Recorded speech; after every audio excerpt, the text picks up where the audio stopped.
Now, with the rain showers in the past few weeks, drought conditions have improved across Massachusetts. Yeah, but we are not out of the woods just yet. Take a look at this map of the current conditions. Much of the state has been downgraded to level 1 or mild drought conditions. However, the Northeast and Cape Cod regions are still level 2, which means there are significant drought conditions. First alert weather right now. I was out and I was listening to two women speak about the drought. I was just a bystander. Yeah. And they were like, how does this make sense? And I want to say, you need to listen to Tevin, but I didn't want to get in their conversation. So make it make sense. Jump right on in there, right? Just let them know. You watch NBC 10 and Tevin Wu. Exactly. It's hard to believe that we are in drought and talking about this just because over the past several weeks, like you both mentioned, it has been wet. We've had 5 of the past 6 weekends have had measurable rainfall in and around Boston and central Massachusetts. But it's not necessarily what's transpired over the past 2 to 3 or 4 or 5 or 6 weeks throughout the season. In fact, for the month of April so far, we're actually above average for rainfall. And the month of March, too, we pretty much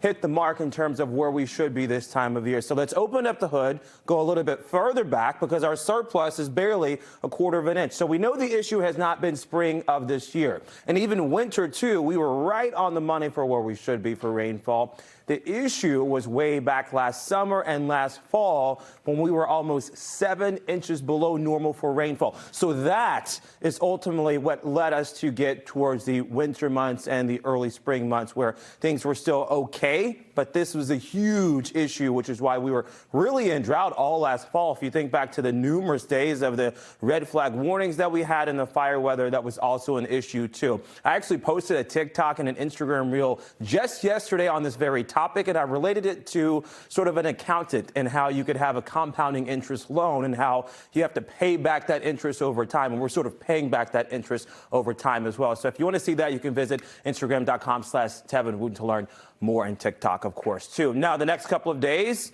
I don't think the drought will be an issue. Look at how much rainfall we're likely to pick up through now and the end of the weekend. Right around 2 inches of rain across Cape Cod.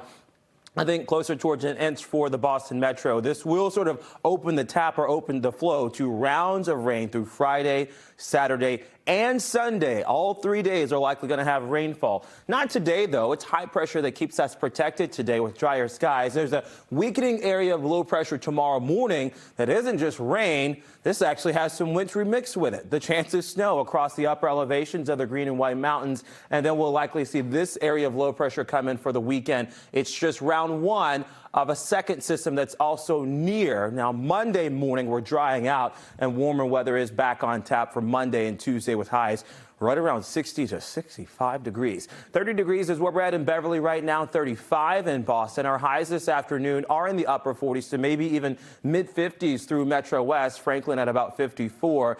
The rain that we see, again, most of this should start tonight at about 11 o'clock to midnight. And check out where the temperatures are because we are in the 30s. Some of us could actually flirt with a chance of a flurry or two, especially across central Massachusetts at 3 o'clock in the morning. New Bedford is at 34, so it may fall as snow and then hit the ground and melt as rainfall. We'll talk more about Friday's forecast for the rain tomorrow and then the rounds of rainfall for the weekend as well.